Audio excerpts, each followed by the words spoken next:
saliendo de todo, es que sí estuvo fuerte, y alguien contaminó y nos agarró a muchos, cantidad de gente que conozco, con la que convivo, pues igual que yo, bien amolada, pero en fin, así que cuídese mucho. Hágale caso a las recomendaciones de la gente, a la mía, por ejemplo, de que no salga desabrigado, porque de repente hay gente que quiere mostrarnos que no le tiene miedo a nada y salen con una camisetita a correr, a no sé qué, no sé cuánto, y al rato se están quejando, porque aquí sí no tiene que ver nada que tenga una apariencia musculosa y atlética y lo que sea. Los virus de gripe, catarro, de bronquitis, etcétera, están a la orden del día y agarran parejo, así que no le busque, no le dé pretextos presumiendo de atletismo y al ratito se está usted quejando, así que tranquilo. Fíjense que se está celebrando la fiesta de uno de los barrios de la ciudad de Puebla. Ya no se hace tanto, porque ya ni siquiera la gente se considera como parte de este barrio. Desapareció como barrio. La cantidad de edificios, de oficinas, de departamentos, de gente que llegó de otro lado, pues acabaron con el espíritu de barrio que existió durante muchos años. Me estoy refiriendo a San Sebastián. Es la fiesta de San Sebastián Mártir y bueno, pues ya nada más ponen el pan de burro afuera de la iglesia, porque eso sí, los vendedores de pan de burro se saben todas las fiestas y son los primeros que llegan y ponen sus mesitas con sus panes, que son muy ricos estos panes de burro. La mayoría los hacen en San Juan Huatzingo, en Tlaxcala, pues ya son desde la época virreinal, se dedican a hacer estos panes especiales de fiesta. Antes les echaban pulque, por eso también se le dice pan de pulque. Muchos dicen que todavía le siguen poniendo, yo la verdad ya no lo creo, pero si hay alguien de San Juan Huatzingo que nos está oyendo, que seguramente sí, pues que nos hable y nos diga sí, todavía le seguimos poniendo pulque, o de plano ya no le ponemos pulque, porque se le llama de varias maneras: pan de fiesta, porque nunca puede faltar en las fiestas. Se le dice también el pan de burro, porque los panaderos de San Juan, ahora sí que los panaderos de San Juan, como decía aquella cancioncita, que ya tampoco se la cantan a los chamacos, ¿sí?, que decía: los maderos de San Juan piden pan, no les dan, piden queso, les dan un hueso, se les atora en el pescuezo. ¿Se acuerda usted de esa? Bueno, pues aquí los panaderos de San Juan, esos no piden pan, sino que dan pan. Los panaderos de San Juan dan pan. De San Juan Huatzingo, transportaban sus panes en guacales. El pan lo envuelven con hojas, pues no sé de qué son, de plátano no son, no sé de qué árbol, de qué árbol agarran las ramas, las hojas, y con estas envuelven el pan, que se conserva fresco así, no se endurece. Metían el pan en los guacales de aquellos guacales hechos de varas, y los ponían en los burros, cargaban a los pobres burros con los más guacales que se pudiera, y a caminar a los pueblos, porque ahí sí el panadero se le echaba patín a guarache. Por eso aquellos guarachotes que había en la época virreinal, luego en el siglo pasado, y ya en el siglo XX aprovecharon las llantas que se desechan para hacer los guaraches de llanta. Que bueno, yo creo que ya ni hay de estos guaraches de llanta. La suela era de llanta, así que era gruesa, y ahora sí que para morir iguales, porque no se acababan. Ya no he visto de esos guaraches, la verdad, no sé si sigan usando, porque cuando entraron los zapatos de plástico, pues se acabó el uso de los zapatos. La mayoría de los zapatos de plástico es para las mujeres, pero entraron esas chanclas que a mí me caen muy gordas. Esas que tienen, que se mete el dedo entre el dedo gordo y el que le sigue del pie. Y ahí se atoran, esas me chocan a mí, las usan mucho en la costa y no sé qué. Bueno, pues son muy prácticas y muy baratas y a la gente le acomoda hacer eso, pero bueno, ahí iban los panaderos para todos los pueblos, para todos, pero a veces pueblos de veras lejanos, lejanísimos, y pues a pata salían con días de anticipación, el pan se conserva fresco y llegan al lugar donde es la fiesta y ponen sus puestos. Bueno, este pan de burro, este pan de fiesta, este pan de pulque, se lo llevaron los tlaxcaltecas, porque San Juan Huaxingo es de Tlaxcala, hasta el norte del país. Acuérdense ustedes que fueron tlaxcaltecas los que fundaron el presidio, como se les llamaba, de Santa María del Saltillo, que es uno de los puntos más famosos de origen tlaxcalteca, Santa María del Saltillo, que nada más le decimos Saltillo ahora y es la capital de Coahuila. Bueno, hasta allá llegaron los tlaxcaltecas, las familias que salieron de Tlaxcala, y con ellos se llevaron el pan de fiesta, el pan de burro, de tal manera que cuando uno va llegando a Saltillo, bueno, Saltillo es una ciudad enorme, pero entonces era una población relativamente pequeña. En la entrada del camino de la carretera, cantidad de puestos de pan de fiesta, de pan de pulque y de zarapes. Son famosos los zarapes de Saltillo, pero realmente el origen de estos zarapes de Saltillo es Contla, por ejemplo, es Huamantla, no, Huamantla no tanto, es Chautempan, y Contla, que es donde estaban los telares, en donde se hacían estos zarapes, que se fueron hasta el norte. Bueno, junto con los zarapes se fue el pan de burro y el pan de fiesta. Y todo esto lo estaba diciendo porque en el barrio de San Sebastián, en el subbarrio de San Sebastián, llegan a ponerse con estos panes que ya tienen diferentes formas y que anuncian que es la fiesta de la iglesia. Es lo único. Ya la verdad, le insisto, no existe como barrio San Sebastián. Está ahí en la 17, es todavía 17 Sur, esquina con la 3 Poniente. Ahí está la iglesia de San Sebastián, que originalmente, esto es lo que hay que decir, era una capilla dependiente del barrio de Santiago, porque era parte del barrio de Santiago. El barrio de Santiago abarcaba todo el poniente de afueras de la ciudad, porque realmente la ciudad era pequeña. Podríamos decir que se acababa en la 11 Norte-Sur. Ahí se acababa la ciudad y lo que seguía se les conocía como arrabales. Ya en los arrabales entraba el antiguo colegio de San Javier, de San Francisco Javier, que aquí nada más se le decía San Javier, de la Compañía de Jesús, para indígenas. Era un colegio para indígenas muy importante. Bueno, hicieron un colegiote, pero gigantesco, del tamaño de toda la manzana.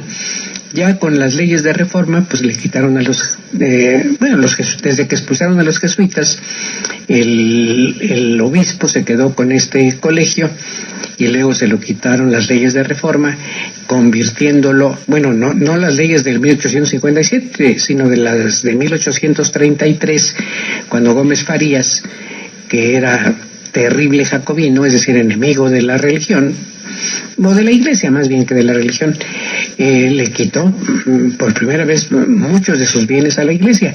Ahí decomisaron el colegio de San Javier, lo secularizaron, siguió funcionando como colegio un tiempo y después se construyó la famosa penitenciaría. 1840, José Manso construyó la penitenciaría, que era modelo en su tiempo. Está inspirada en las prisiones que se hicieron en los Estados Unidos, por ejemplo la de Alcatraz, la de la isla de Alcatraz, que está frente a San Francisco, y en México José Manso, el famoso arquitecto que que metió la mano en la catedral y quitó todos los altares barrocos, él construyó sobre el Colegio de San Javier la penitenciaría, dejando la iglesia como comedor para los presos. Yo participé en las excavaciones que se hicieron en el subsuelo de la iglesia, pues se encontraron una cantidad impresionante de esqueletos, pero claro, y la gente dice, no, es que mataban a los presos y los enterraban ahí. No, es de cuando era la iglesia, se acostumbraba a sepultar a los muertos adentro de las iglesias, bajo el piso de las iglesias. Por eso los pisos de las iglesias originales no eran de piedra de Santo Tomás, no eran de piedra de recinto, ni mucho menos de mosaicos, porque no se inventaban todavía los mosaicos de cemento. Entonces eran de madera para que se pudieran levantar fácilmente y sepultar a los muertos, hasta que las leyes de salubridad prohibieron que se enterrara dentro de las iglesias, y esto fue una medida muy sana. Pues cómo es posible que debajo del piso donde está uno asistiendo a la misa estuvieran pudriéndose los muertitos. Pues no era sano, por más tierra que se hubieran echado encima, pues no, de ninguna manera. Y además la humedad subía, trascendía por encima de la madera, y para qué les cuento las reumas, sobre todo de las viejitas que no salían de la iglesia, les iba como en feria. Pues bueno, el barrio de San Sebastián se desprendió del barrio de Santiago. El barrio de Santiago, insisto, era casi todo el poniente. De repente los franciscanos construyeron una ermita a la que dedicaron a San Diego de Alcalá, un santo franciscano muy importante, sobre todo en la época de Felipe II. Era el santo predilecto de Felipe II, al grado de que cuando uno de sus hijos estuvo enfermo, mandó desenterrar a San Diego de Alcalá y que le arrimaran el muerto, pues el cadáver del santo, al príncipe de Asturias, que estaba enfermo, y dicen que se curó. Pues claro, del susto. Si no fue de milagro, fue del susto de que le arrimaron al muerto. Pero bueno, esta iglesia de San Diego de Alcalá existe, ahora es donde están haciendo las misas, diciendo las misas, porque se dañó la iglesia grande. Están esperando que el fondo para desastres aporte el dinero que se necesita, es un seguro federal, y se pueda reparar la iglesia grande, que no tiene así gravísimos daños, pero sí son riesgosos. Entonces no, ¿qué tal si está en una celebración y se nos viene otro terremoto? Dios no lo quiera, y sí puede causar estragos, daños, en fin. Entonces por eso está cerrada, y la iglesita fue la que está funcionando como originalmente era. Vamos a unos mensajitos.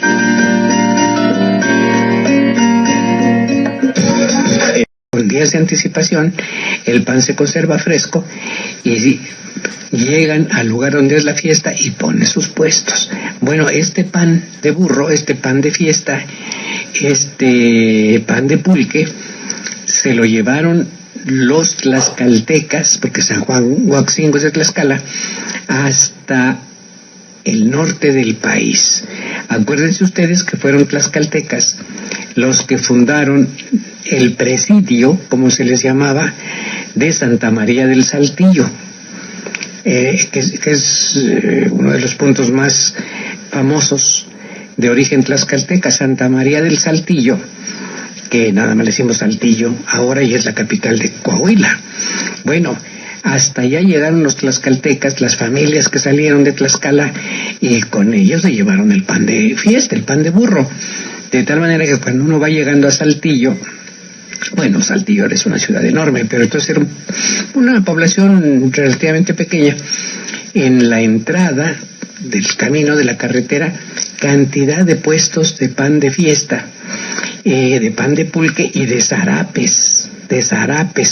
Son famosos los zarapes de Saltillo, pero realmente el origen de estos zarapes de Saltillo es Contla, por ejemplo, es Huamantla, no, Huamantla no tanto, es Chautempan, y Contla, que es donde estaban los telares, en donde se hacían estos zarapes, que se fueron hasta el norte. Bueno, junto con los zarapes se fue el pan de burro y el pan de fiesta. Y todo esto lo estaba diciendo porque en el barrio de San Sebastián, en el subbarrio de San Sebastián, llegan a ponerse con estos panes que ya tienen diferentes formas y que anuncian que es la fiesta de la iglesia. Es lo único. Ya la verdad, le insisto, no existe como barrio San Sebastián. Está ahí en la 17, es todavía 17 Sur, esquina con la 3 Poniente. Ahí está la iglesia de San Sebastián, que originalmente, esto es lo que hay que decir, era una capilla dependiente del barrio de Santiago, porque era parte del barrio de Santiago. El barrio de Santiago abarcaba todo el poniente de afueras de la ciudad, porque realmente la ciudad era pequeña. Podríamos decir que se acababa en la 11 Norte-Sur.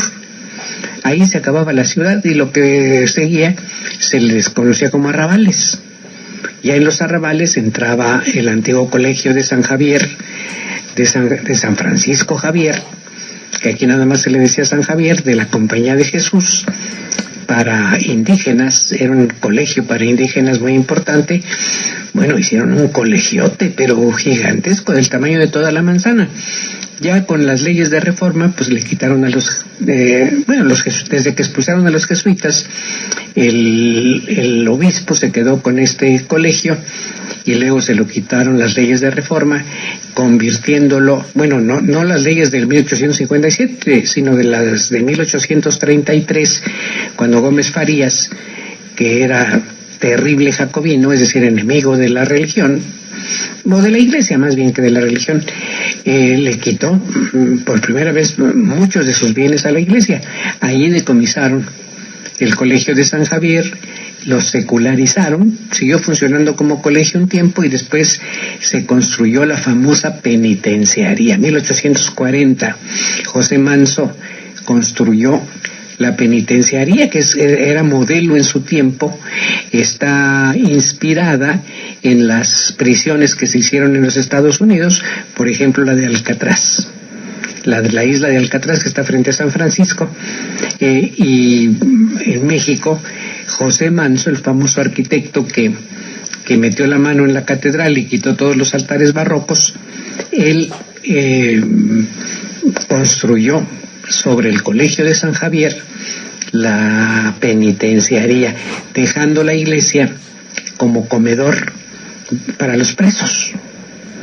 Yo participé en las excavaciones que se hicieron en el subsuelo de la iglesia, pues encontraron una cantidad impresionante de esqueletos, pero claro, y la gente dice, no, es que mataban a los presos y los enterraban ahí. No, es de cuando era iglesia, se acostumbraba a sepultar a los muertos adentro de las iglesias, bajo el piso de las iglesias. Por eso los pisos de las iglesias originales no eran de piedra de Santo Tomás, no eran de piedra de recinto, ni mucho menos de mosaicos, porque no se inventaban todavía los mosaicos de cemento. Entonces eran de madera para que se pudieran levantar fácilmente y sepultar a los muertos, hasta que las leyes de salubridad prohibieron que se enterrara dentro de las iglesias, y esto fue una medida muy sana. Pues cómo es posible que debajo del piso donde está uno asistiendo a la misa estuvieran pudriéndose los muertitos. Pues no era sano, por más tierra que se hubieran echado encima, pues no, de ninguna manera. Y además la humedad subía, trascendía por encima de la madera, y para qué les cuento las reumas, sobre todo de las viejitas que no salían de la iglesia, les iba como en feria. Pues bueno, el barrio de San Sebastián se desprendió del barrio de Santiago. El barrio de Santiago, insisto, era casi todo el poniente. De repente los franciscanos construyeron una ermita a la que dedicaron a San Diego de Alcalá, un santo franciscano muy importante, sobre todo en la época de Felipe II. Era el santo predilecto de Felipe II, al grado de que cuando uno de sus hijos estuvo enfermo, mandó desenterrar a San Diego de Alcalá y que le arrimaran el muerto, pues al santo, el cadáver del santo, al príncipe de Asturias que estaba enfermo, y dicen que se curó. Pues claro, del susto. Si no fue de milagro, fue del susto de que le arrimaron al muerto. Pero bueno, esta iglesia de San Diego de Alcalá existe, ahora es donde están haciendo las misas, diciendo las misas, porque se dañó la iglesia grande. Están esperando que el fondo para desastres aporte el dinero que se necesita, es un seguro federal, y se pueda reparar la iglesia grande, que no tiene así gravísimos daños, pero sí son riesgosos. Entonces no, ¿qué tal si está en una celebración y se nos viene otro terremoto? Dios no lo quiera, y pues sí puede causar estragos, daños, en fin. Entonces por eso está cerrada, y la iglesita fue la que está funcionando como originalmente era. Vamos a unos mensajitos.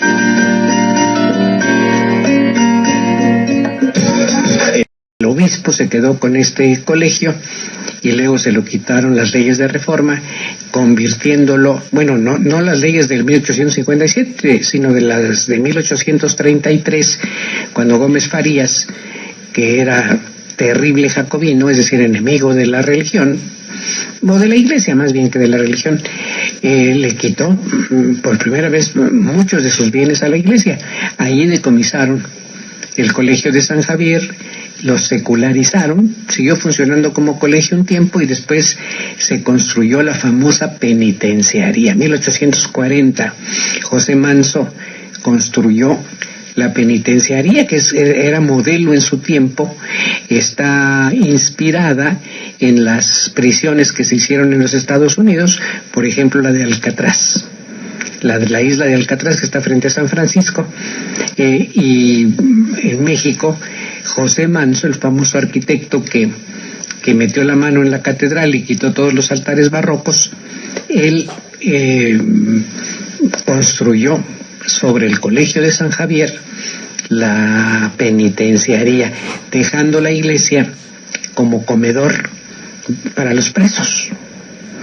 Yo participé en las excavaciones que se hicieron en el subsuelo de la iglesia, pues se encontraron una cantidad impresionante de esqueletos, pero claro, y la gente dice, no, es que mataban a los presos y los enterraban ahí. No, es de cuando era iglesia, se acostumbraba a sepultar a los muertos adentro de las iglesias, bajo el piso de las iglesias. Por eso los pisos de las iglesias originales no eran de piedra de Santo Tomás, no eran de piedra de recinto, ni mucho menos de mosaicos, porque no se inventaban todavía los mosaicos de cemento. Entonces eran de madera para que se pudieran levantar fácilmente y sepultar a los muertos, hasta que las leyes de salubridad prohibieron que se enterrara dentro de las iglesias, y esto fue una medida muy sana. Pues cómo es posible que debajo del piso donde está uno asistiendo a la misa estuvieran pudriéndose los muertitos. Pues no era sano, por más tierra que se hubieran echado encima, pues no, de ninguna manera. Y además la humedad subía, trascendía por encima de la madera, y para qué les cuento las reumas, sobre todo de las viejitas que no salían de la iglesia, les iba como en feria. Pues bueno, el barrio de San Sebastián se desprendió del barrio de Santiago. El barrio de Santiago, insisto, era casi todo el poniente. De repente los franciscanos construyeron una ermita a la que dedicaron a San Diego de Alcalá, un santo franciscano muy importante, sobre todo en la época de Felipe II. Era el santo predilecto de Felipe II, al grado de que cuando uno de sus hijos estuvo enfermo, mandó desenterrar a San Diego de Alcalá y que le arrimaran el muerto, pues al santo, el cadáver del santo, al príncipe de Asturias que estaba enfermo y dicen que se curó, pues claro, del susto. Si no fue de milagro, fue del susto de que le arrimaron al muerto. Pero bueno, esta iglesia de San Diego de Alcalá existe, ahora es donde están haciendo las misas, diciendo las misas, porque se dañó la iglesia grande.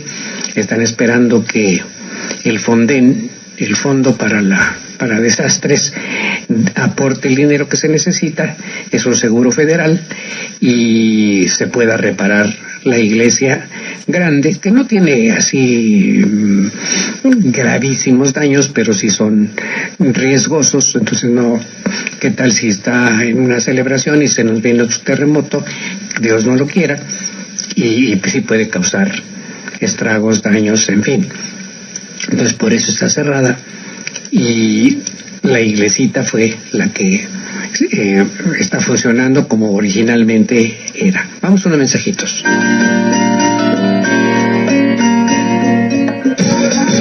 De cemento, entonces eran de madera para que se pudieran levantar fácilmente y sepultar a los muertos, hasta que las leyes de salubridad prohibieron que se enterrara dentro de las iglesias, y esta fue una medida muy sana. Pues cómo es posible que debajo del piso donde está uno asistiendo a la misa estuvieran pudriéndose los muertitos. Pues no era sano, por más tierra que se hubieran echado encima, pues no, de ninguna manera.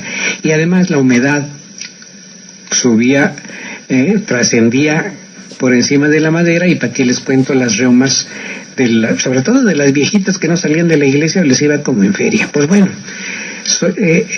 el barrio de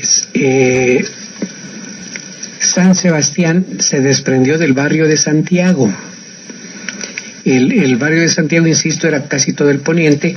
De repente los franciscanos construyeron una ermita a la que dedicaron a San Diego de Alcalá, un santo franciscano muy importante, sobre todo en la época de Felipe II. Era el santo predilecto de Felipe II, al grado de que cuando uno de sus hijos estuvo enfermo, mandó desenterrar a San Diego de Alcalá y que le arrimaran el muerto, pues el cadáver del santo, al príncipe de Asturias que estaba enfermo, y dicen que se curó, pues claro, del susto. Si no fue de milagro, fue del susto de que le arrimaron al muerto. Pero bueno, esta iglesia de San Diego de Alcalá existe, ahora es donde están haciendo las misas, diciendo las misas, porque se dañó la iglesia grande.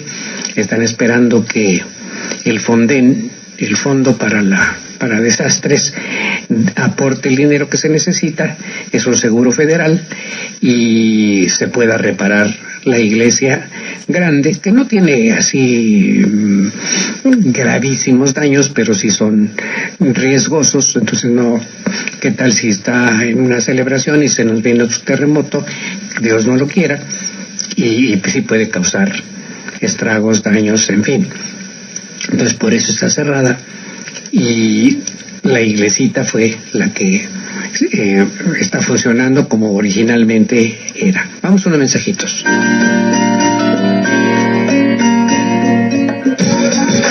Un santo franciscano muy importante, sobre todo en la época de Felipe II.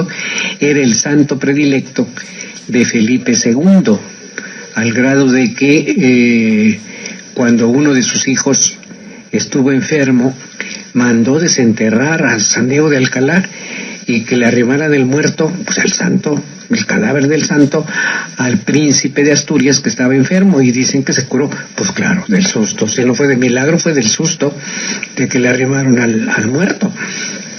Pero bueno, esta iglesia de San Diego de Alcalá existe, ahora es donde están haciendo las misas, diciendo las misas, porque se dañó la iglesia grande. Están esperando que el fondo para desastres aporte el dinero que se necesita, es un seguro federal, y se pueda reparar la iglesia grande, que no tiene así gravísimos daños, pero sí son riesgosos. Entonces no, ¿qué tal si está en una celebración y se nos viene otro terremoto? Dios no lo quiera, y pues sí puede causar estragos, daños, en fin. Entonces por eso está cerrada, y la iglesita fue la que está funcionando como originalmente era. Vamos a unos mensajitos. Están haciendo las misas, diciendo las misas, porque se dañó la iglesia grande. Están esperando que el Fonden, el fondo para desastres, aporte el dinero que se necesita. Es un seguro federal, y se pueda reparar la iglesia grande, que no tiene así gravísimos daños, pero sí son riesgosos. Entonces no, ¿qué tal si está en una celebración y se nos viene otro terremoto? Dios no lo quiera, y pues sí puede causar estragos, daños, en fin. Entonces por eso está cerrada, y la iglesita fue la que está funcionando como originalmente era. Vamos a unos mensajitos.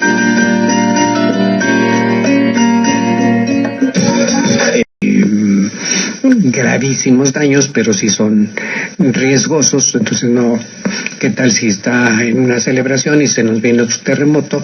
Dios no lo quiera, y pues sí puede causar estragos, daños, en fin. Entonces por eso está cerrada, y la iglesita fue la que está funcionando como originalmente era. Vamos a unos mensajitos.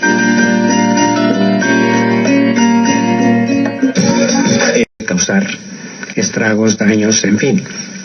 Entonces por eso está cerrada, y la iglesita fue la que está funcionando como originalmente era. Vamos a unos mensajitos.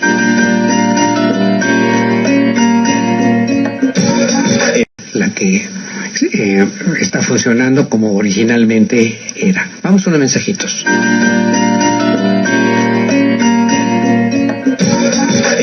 Vamos a unos mensajitos.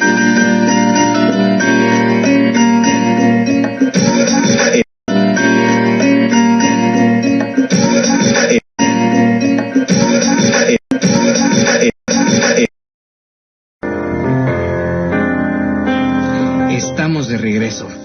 Pues ahora sí nos bombardean con los spots con los anuncios políticos, y cada uno es el mejor de todos. No, cada uno nos promete el cielo y las estrellas, el cielo como los novios a las novias. De antes, ahora ya no necesitan decirles nada, pero antes sí, había que bajarles el cielo y las estrellas, decirle te amo, te quiero, te prometo, te digo, no sé qué, no sé cuánto, y en la realidad igualito que la mayoría de los que se anuncian. Pero bueno, ¿qué le vamos a hacer? Estamos en esta temporada y aguantar, no nos queda de otra. Regresamos a lo que estábamos hablando. La iglesita todavía existe, ahí es donde se están diciendo ahorita las misas de San Sebastián, porque insisto, la iglesia está cerrada, pero era una feria, pues no grande como las ferias de la Luz, o como las ferias de Analco, o la del propio Santiago, que cerraban calles y todo, pero sí iban los juegos mecánicos. Y si estamos hablando de la antigüedad, pues los juegos, había los carruseles que debían ser empujados por chamacos.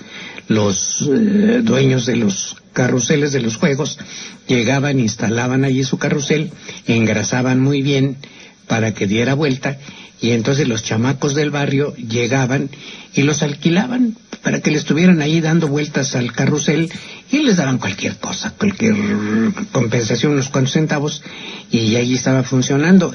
Y lo mismo las sillas voladoras y todo lo que se ponía, que no era eléctrico sino mecánico. Entonces se ponía la felicita. Hoy ya no se pone nada, absolutamente nada. Insisto, solamente los puestos de pan de burro en esta iglesia de San Sebastián. Los agustinos, o sea, los padres de la Orden de San Agustín que estaban en su iglesia, fueron invitados a que se hicieran cargo de la capillita de San Diego, porque los franciscanos ya no la podían atender. Es decir, dejaron la capilla, su capilla, los franciscanos, se fueron a su convento, a sus conventos, porque en Puebla había 2 grandes conventos franciscanos, el propio de San Francisco y el de San Antonio, que era de Dieguinos, que realmente no se llamaba de San Antonio, sino de Santa Bárbara, pero la gente le tuvo más aprecio a San Antonio y impuso a San Antonio como el patrón de esa iglesia. Por eso en la fachada está Santa Bárbara. Bueno, estos eran los 2 grandes conventos de hombres, pues, franciscanos, y de ellos dependía, sobre todo de San Francisco, dependía la capillita de San Diego de Alcalá. Ya no la pudieron atender, y entonces el obispo le pidió a los agustinos que se hicieran cargo de la iglesia de San Sebastián, y se hicieron cargo. San Sebastián siempre ha sido un santo muy popular, muy querido. Es un mártir de los primeros tiempos del cristianismo.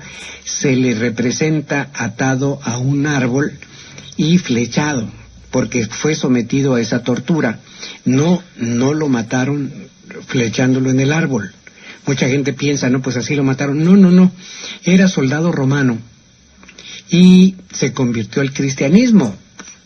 Su novia lo convirtió al cristianismo, y bueno, pues era un buen cristiano. Cuando se enteraron sus superiores militares de que se había vuelto cristiano, lo consideraron una traición al César, y entonces lo mandaron llamar y le dijeron que desistiera de su intento de ser cristiano. Él no aceptó, y entonces, para ablandarlo, lo sometieron al castigo del flechamiento.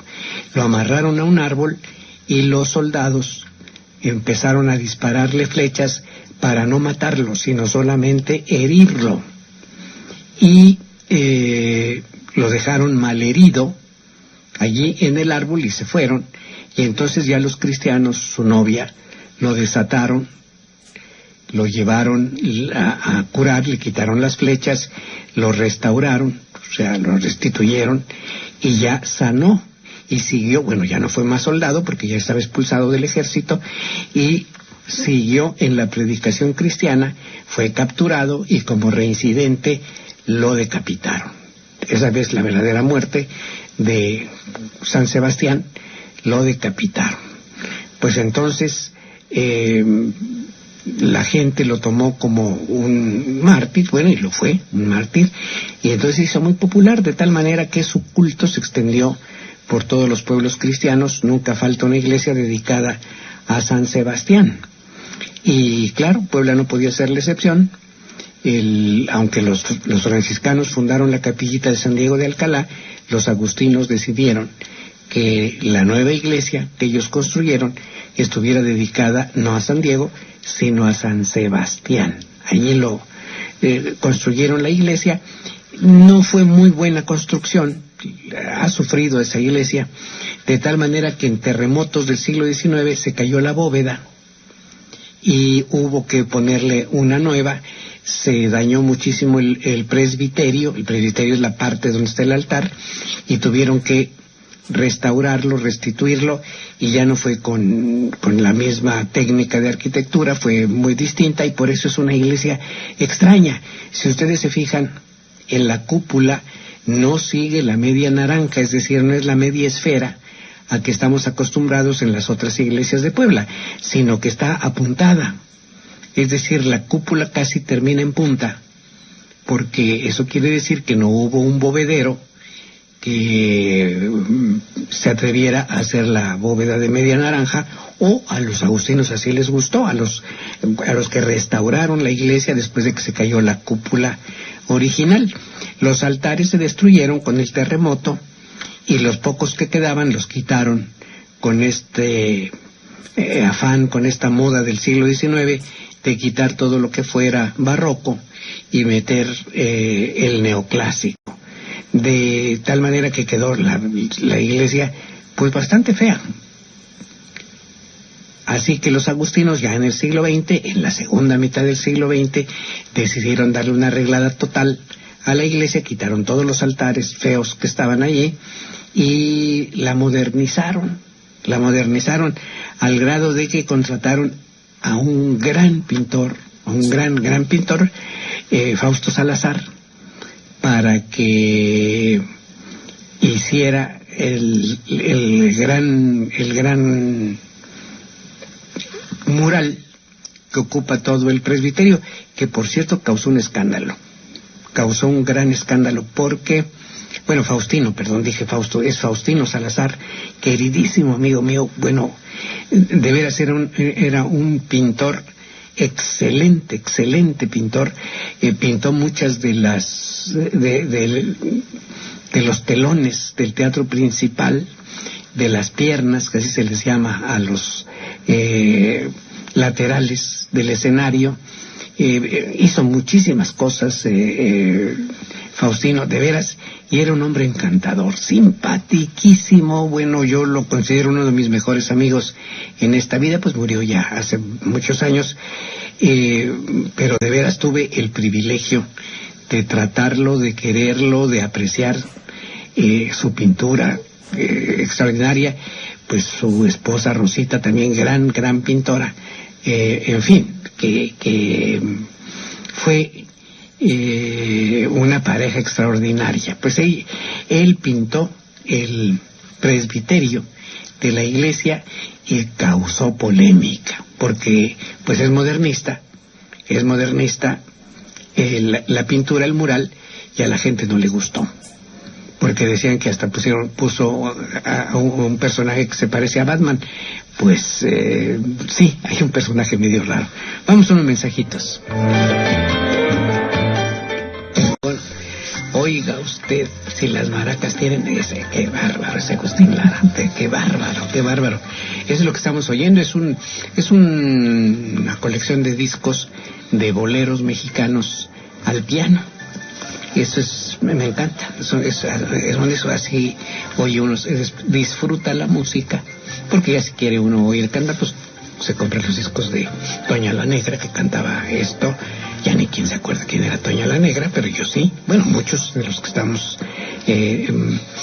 ya más para allá que para acá nos acordamos de Toña la Negra y de otras otros y otras y otros que interpretaron la música de Agustín Lara. Pero bueno, estamos hablando de la iglesia de San Sebastián y de San Sebastián. Así que la iglesia quedó, pues es una iglesia extraña, entra uno y sí, la arquitectura como que se sale del cartabón de las iglesias de Puebla. Ahí está lo bueno es que los padres agustinos se sostuvieron cuando la gente decía, está rete feo, quítenlo, quién sabe qué. Pues es que no entendían que ya estaban en otra época del arte y pues había que también admitirlo en los templos. Y qué bueno que lo dejaron, porque es una muestra de la pintura del siglo pasado, del siglo XX, y en fin, ahí está. Pues es la fiesta, pero quiero decirles que San Sebastián era tan apreciado como santo en Puebla, que inclusive en su fiesta la gente, las señoras de Puebla, las cocineras, preparaban un pipián verde, y otras un molito verde. No es lo mismo molito verde que pipián verde. En México le dicen mole verde al pipián, al mole espeso verde, que aquí le decimos como debe ser. Pipián, bueno, como debe ser era pepián, porque se hace de la pepita de calabaza. Entonces, pues se llama pepián. Pero pues como que suena medio feo decirle pepián, entonces la gente le dijo pipián. Las cocineras poblanas, las señoras de la casa, preparaban en este día el mole verde, el pipián verde. Algunas mole verde, otras pipián verde. El mole verde es aguadito, el pepián es espeso, es como el mole, así con esa textura, y delicioso con su carnita de puerco. De veras rico el mole verde. Ya no, yo creo que ya nadie hace mole verde. Bueno, pues por ahí sí, una tía de Celia María de Olarte sigue haciendo su molito, la mamá también, su molito verde, pero yo creo que ya nadie más. Ya se les olvidó que en Puebla, asociados a diferentes fiestas, había comidas. Pues nos acordamos de los chiles en nogada porque, bueno, son de la fiesta de San Agustín, pero ya no nos acordamos de otros guisos que estaban asociados a las fiestas de los santos. Por ejemplo, la comida de Semana Santa, que tenía que ver una comida del Viernes de Dolores, las tortitas de camarón en molito, eran para el Viernes de Dolores, y en fin, y así hay comidas. Pues se acostumbraba que en la fiesta de San Sebastián se sirviera un pipián verde. ¿Te gusta el pipián verde, doña Excel? Sí, es muy rico, y bueno, también tenemos rojo y verde, pero los dos el de pepita. Los dos son de pepita. A mí me gusta, los dos me gustan, pero el verde como que es más sabroso, no sé ni cómo se hace, pero bueno, es sabroso. Y ya, si alguna persona hace todavía molito este día, pues que nos hable para que presumamos que todavía sigue la tradición. Y por cierto, ya no vino Anabel, ya no tenemos quien nos conteste el teléfono. Así es, pero bueno, tenemos por acá un mensajito. A ver. De Miguel García, quien comenta que el pan de fiesta lo envuelven en ramas de alfalfa para mantenerlo fresco. De alfalfa. Bueno, sí, de alfalfa. Lo de alfalfa sí la conozco. Pero yo hasta tenía un alfalfar. Podía presumir de que tenía un alfalfar hace muchísimos años. Pero no, aparte del alfalfa, le ponen otra. Pero que gracias, sí es cierto, la alfalfa conserva el pan fresco. Pero también hay otras hojas más grandes que las de alfalfa, con las que envuelven el pan. Y por cierto, ya alfalfa casi ni hay. La alfalfa, bueno, el nombre alfalfa es un nombre árabe, por supuesto, y la alfalfa la trajeron los españoles, y es excelente para el ganado. Hasta los conejos, cuando, hace muchos, era yo niño, teníamos conejos, iba al mercado a comprar su alfalfa, para que se dieran los banquetes, los condenados conejos, que bueno. Fíjate qué bonito, se va uno acordando, va uno hilando una cosa con otra, y se acuerda de cosas que, bueno, pues ya quedaron en la historia, como esta de que yo tenía un alfalfar, era dueña de un terreno donde se sembraba alfalfa, y bueno, pues ya no tengo hace años ese terreno, ni alfalfa. Que claro, la alfalfa se la llevaban para Chipilo, para el ganado de Chipilo. Pues bueno, es la fiesta de Señor San Sebastián. Así que, pues la gente que tiene gusto, pues dése una vueltecita, porque insisto, ya no lo celebran porque realmente perdió su calidad de barrio con las oficinas, con los vecinos originales se fueron, y lo mismo de Santiago. Se separó otra porción, la más al norte, y se creó, pues, la comunidad, porque ni siquiera llegó a ser barrio nunca, de San Matías. San Matías. Ahí está la iglesita chiquitita de San Matías. Nadie sabe, pasa uno y ni cuenta se da. Creo que es la 21. La 21. Ahí está, porque hay que pasar una puerta estrechita y luego entra uno y ahí está el atrio. Y hasta el fondo está la iglesia pequeñita de San Matías. Pero bueno, así San Matías se desprendió de Santiago y San Sebastián se desprendió de Santiago. Y entonces se crearon este barrio que, insisto, pues ya no. Ya ni siquiera queda en la nomenclatura como barrio. Simplemente la 17 Sur y la 3 Poniente son las que marcan la iglesia, que fue cabecera de este pequeño, porque fue muy pequeño el barrio. Y como la mayoría eran terrenos enormes, si ustedes se fijan, la parte poniente de la ciudad, después de la 11, mejor dicho, después de la 13 norte-sur, las cuadras, las manzanas son más grandes que las del centro. Por una razón, son más largas de oriente a poniente. De norte a sur tienen lo mismo. Todas las manzanas de la ciudad se hicieron, las del centro, de 100 varas de norte a sur y 200 varas de oriente a poniente. Después de la 13, las manzanas tienen 100 varas de norte a sur, pero 300 varas o 250 de oriente a poniente. ¿Por qué? Porque como ya era fuera de la ciudad, eran los arrabales de la ciudad, ahí se dejaban estos terrenazos para la cría de cerdos, acuérdense que Puebla fue la primera ciudad a la que llegaron los cerdos el pie de cría de cerdos, de tal manera que las primeras producciones de jamón, chorizo, butifarra, todos los derivados del cerdo, la manteca, por supuesto, los chicharrones, todo lo que se deriva del cerdo, originalmente fueron poblanos, porque de aquí los cerdos se fueron a otras partes para ser criados, pero Puebla tuvo el privilegio de ser, es la primera ciudad en criar los cerdos que llegaron de España, los cerdos de cría, y esto hizo que la gente nos pusiera un apodo, poblanos chicharroneros, porque se hacían chicharrones acá, y aquello que ha oído usted muchas veces, 4 cosas come el poblano: cerdo, cochino, puerco, marrano. Pues sí, porque el cerdo era uno de los principales alimentos de los habitantes de la ciudad. Es rica la carne de cerdo. ¿Te gusta? Sí, también. Y bueno, también Miguel García nos comenta que su hermana todavía es el molito verde heredado de su mamá y que además es muy sabroso y le agrega habas y calabacitas. Ah, bueno, al molito sí. El que digo que es aguadito, sí, por supuesto. Calabacitas y habas. Ya se me antojó nomás de estarlo oyendo. Pero bueno, muy, muy rico el molito verde. También Miguel David comenta que su abuelo y él coinciden en que las hojas con que se acompaña el pan de fiesta es de naranjo y esto le da un sabor muy fresco y además es muy buen pan para el cafecito y no con el pan blanco como algunos panaderos venden en algunas fiestas patronales. Bueno, pues sí, pues qué bueno, ahí está. Entonces sí, es alfalfa y la flor la hoja de naranjo.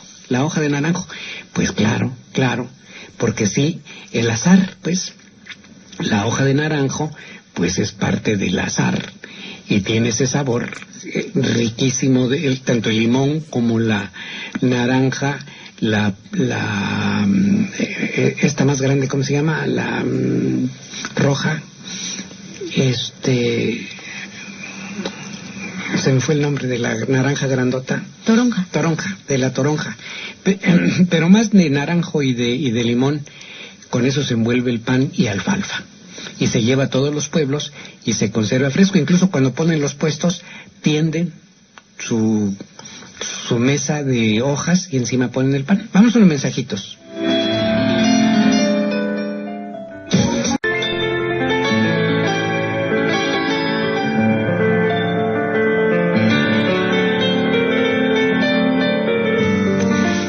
De regreso.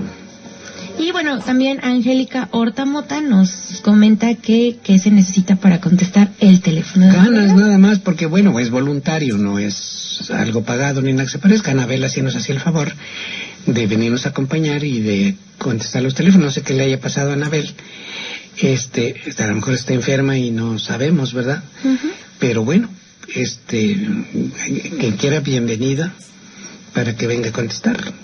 Así es, y bueno, también aprovechar para extenderles una invitación, porque en Museo UPAEP comienza el ciclo de diálogos de primavera 2018, y el primero es el jueves 25 de enero, o sea, ya es el próximo jueves, a las 6 de la tarde, y se va a platicar sobre el valor económico de la cultura. Nos va a estar acompañando el maestro Carlos Villaseñor, quien es especialista en derechos culturales y política cultural, y bueno, fue Consejo de Expertos para el Desarrollo Cultural en la UNESCO, asesor también de gobiernos latinoamericanos, y formó parte del Consejo Asesor para la redacción del documento de la primera ley de cultura del país, así como, bueno, es un conferencista internacional. Y bueno, nos acompaña también Herminio Sánchez de la Barquera, quien es docente también de posgrados de UPAEP, quien también es músico y bueno, tiene también diferentes estudios en el tema. Y además es un extraordinario amigo y como tú dijiste, un excelente músico, excelente. Y bueno, también tiene diferentes escritos en diferentes gacetas, como el Colegio de Veracruz, de la UNAM, de diferentes revistas, libros y también algunos capítulos, y el maestro Daniel Ignacio Gómez Oberón, quien es coordinador estatal del INEGI. Pues va a estar bueno eso. ¿Es el jueves? El jueves a las 6 de la tarde, la entrada es gratuita y los invitamos a que revisen la página para que vean los demás títulos. Digo, pueden asistir a una, pero si asisten a todos los diálogos, se les emite su constancia de participación. Qué bueno, porque pues va aprendiendo uno, aunque estos diálogos todavía están de invierno, ya les llamaron de primavera. Bueno, es del ciclo y bueno, comentarles que la entrada es totalmente gratuita, no necesitan realizar un registro previo, sino llegando el día del evento, nos dejan su nombre y sus datos y ya pueden ingresar. Perfecto, pues bienvenidos. Pues estábamos hablando con el pretexto de San Sebastián, de las ferias de los barrios de la ciudad, porque estos vendedores de pan, como lo dije hace un rato, marcan las fiestas. De repente pasa uno por la iglesita y ve afuera el pan de fiesta y dice, ¿que por qué están ahí? Pues porque fue la fiesta. En algunos de los barrios de la ciudad, bueno, todavía nos quedan barrios que hacen buena celebración. Yo creo que la más rumbosa es la del Carmen, la fiesta de la Virgen del Carmen, porque cierra las calles aledañas. Hay una cantidad de puestos de comida extraordinarios. Bueno, todo el mundo sabe de las chalupas afuera de la iglesia y de cuando yo era chico, en estos puestos le llamábamos quequis, de quequis. Hoy les dicen hot cakes. Bueno, cada quien. Yo todavía les sigo diciendo los quequis. Y otras cosas, las semitas y no sé qué más. Pero yo creo que después del Carmen, la Luz es la que sigue haciendo gran fiesta, porque cierra igual hasta luchas hay y danzas y todo lo que sea. Y bueno, y luego ya en menor escala los otros barrios de la ciudad. Santa Anita sigue haciendo su fiesta, en fin, pero otras ya no. Famosa era la Feria del Señor de los Trabajos, el Señor de los Trabajos, que antes se llamaba San Pablo de los Naturales, allí en la 10 Poniente y la 11 Norte, que por cierto estaba yo escuchando ayer que ya cerraron la 11 en su parte norte, ya puede uno llegar nada más hasta la 16, o sea, si va del centro hacia el norte, ya no puede seguirse por la 11 para agarrar esa conflictiva calle de Héroe de Nacosari. Entonces ya tiene que dar vuelta en la 16 Poniente, y si quiere seguirse más al norte agarra la 9, que eso va a ser un congestionamiento espantoso, que porque las disposiciones federales protegen al tren, al tren que va a Cholula. Perdonen, pero en estos casos la ciudad es más antigua que la vía del tren. Además, la vía del tren tiene apenas un poco más de un año de haberse abierto, y entonces predomina la costumbre de la ciudad. Así que ese cierre, con el pretexto de que son las autoridades federales, es absurdo. No es correcta esa definición, porque era calle de la ciudad, es calle de la ciudad, y cerrarla va a provocar una bronca en la 16 y la 9.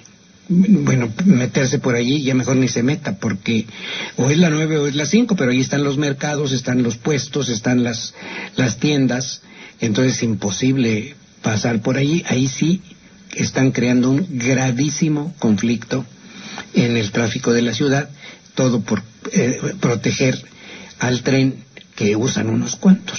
El tren no molesta, el tren puede pasar tranquilamente, como ha pasado durante un año y medio, y sin molestar a nadie. Entonces, yo no sé para qué hicieron esto. Les falta, siempre estoy insistiendo, falta un urbanista a cargo de estos puestos de la ciudad. Los urbanistas saben de tráfico, están obligados a saberlo y pueden arreglar todo este tipo de situaciones, pero no. meto a mi compadre, meto a mi tío, meto a mi reconocido, y que se encarguen y obre Dios, como decían los abuelitos, y obre Dios. Pero en fin, te estás enronqueciendo como yo. Es que les voy a decir, doña Ixel, en su afán de bañarse, trae todo el pelo mojado. Ya ni la muela, le va a agarrar el torzón, que de por sí estaba enferma, igual que yo de tos, y no ha salido de la tos, ¿verdad? Ahí queda un poquito. Un poquito, pero con el pelo mojado en la espalda, pues no, pues tenemos más. Sí, nos comentan por acá que las chalupas de las fiestas de las iglesias son las mejores. Sí, si la señora de la casa hace chalupas, pues están ricas, pero nunca sabrán igual que las que venden en la calle. Dice la gente que porque tienen su toque de smog, del escape de los coches. Bueno, a lo mejor sí, pero saben deliciosas, la verdad sí. Y bueno, también Víctor Díaz Carpintero envía una felicitación a Concepción Quiñones Flores porque es cumpleaños y bueno, cada 8 días escuchan desde Pachuca. Ay, hombre, un saludo para Pachuca y para Conchita, que está cumpliendo años. Un abrazo muy cordial. Pues qué bueno que nos oyen en Pachuca, la bella, airosa, gigantesca ciudad. Ya es enorme ciudad. Era un pueblito. Tiene título de ciudad, o sea, pero en el tamaño era muy, muy, muy pequeño. La plaza principal con su reloj, que lo arreglaron, me dijeron que ya lo arreglaron, ya está funcionando otra vez muy bien, porque la gente protesta cuando el reloj de Pachuca se descompone, protesta. Y claro, le han añadido allí monumentos y cosas alrededor de la plaza, pero bueno, se les perdona y el reloj sigue siendo emblemático de Pachuca, pero la ciudad creció y ya se fue encima de los cerros. Enorme, tiene sus vialidades y todo, así que pues un abrazo, un saludo muy cordial para Pachuca, la bella, airosa capital del estado de Hidalgo. Qué bueno que nos están oyendo hasta allá. Pues entonces estamos hablando de las ferias con el pretexto de San Sebastián, pero fíjense, otra de las características de las ferias, y luego tampoco no solo de las ferias, sino permanente, son los limosneros. Son los limosneros que en este afán de taparle el ojo al macho, o querer tapar el sol con un dedo, gente en situación de ¿qué dicen? De calle, en situación de calle. Los limosneros siempre se han llamado así, se llaman mendigos, porque mucha gente que no sabe no les dice mendigos, les dice mendigos y no es cierto. Hay una explicación muy clara. Mendigo es el que pide y mendigo el que no da. Así que mendigo es un insulto. Mendigo no. Mendigo, limosnero, tiene otro nombre, pordiosero. Son palabras del español, del castellano, que tenemos que usar porque son parte de nuestro vocabulario. Y no hay ley que nos impida usar nuestro idioma, por más que quieran. Hasta la Suprema Corte una vez se metió en lo que no debe. La Suprema Corte no es la Academia de la Lengua y prohibía que se dijeran ciertas palabras, que porque son ofensivas, que porque el género, porque la tía de las muchachas, que porque no sé cuántos. No se pueden meter en eso. Nadie puede prohibir que se use el vocabulario que por siglos se ha utilizado. Es una falta de respeto a la tradición y al uso del lenguaje. Así que se llaman limosneros. Pues cada iglesia tiene sus limosneros. Y ya los conoce uno, ahí están en la puerta y ya es el viejito que se sienta ahí con su sombrero, está pidiendo, la viejita con su rebozo en las escaleras de la catedral o afuera de la iglesia de la Concordia, donde sea, allí están pidiendo limosna. Algunos limoneros son agresivos. Uh-huh. Yo me acuerdo desde años hace una señora que anda vendiendo elefantitos y cosas de onix muy feitos, y si uno no le da, le dice de cosas, de groserías. Pues ahora sí que ese es limonero y con garrote, como se decía antes, ¿no? Limonero y con garrote, o me das o te sueno. Pero otros que la verdad pues sí mueven a la compasión, a la piedad, y que pues uno les da. Yo me acuerdo cuando era, bueno, no tanto que me acuerde yo, sino que mi mamá me platicaba que cuando era yo muy chiquito, pues me traían cargando afuera de la catedral, en la esquina de la 5 y la 16 de septiembre, se ponía un viejito. Ese no pedía limosna, vendía, estaba manquito, y con los pies tejía canastas. Fíjense cómo la gente se vuelve hábil. Con los dedos de los pies iba poniendo de tule, me imagino, yo no me acuerdo de eso. Y entonces yo cada que pasaba, a mi papá le insistía, dale, y no paraba yo hasta que le daba una limosnita. Pero bueno, ¿tenemos alguna llamada? No, también recordarles que vayan alistando a sus niños Dios. Bueno, sí, porque ahí viene la fiesta del 2 de febrero, en que hay que llevar al Niño Dios, y yo agradezco a todos los que llevaron las mascotas. El domingo pasado, se llenó el patio de San Pedro, y el miércoles pues fue menos, pero la iglesia sí estaba, sí había mucha gente, y allí fue el CHAM para recibió la bendición del CHAM. Muchas gracias al Padre Valdivia, que sigue estas tradiciones que son tan importantes. Pues ya se nos acabó el tiempo, Ixel, ya se nos acabó. El próximo sábado empezaremos a platicar del Niño Dios y de la bendición. Y tendremos por ahí una conferencia, entonces para que lo vayan alistando y lo puedan llevar a la conferencia. Exactamente. Pues muchísimas gracias por su atención. Ya las banderas blancas están encima de nosotros, de tal manera que le cedemos el lugar de honor. Que le vaya muy bonito. Gracias. Muy buen día. Y hasta el próximo sábado.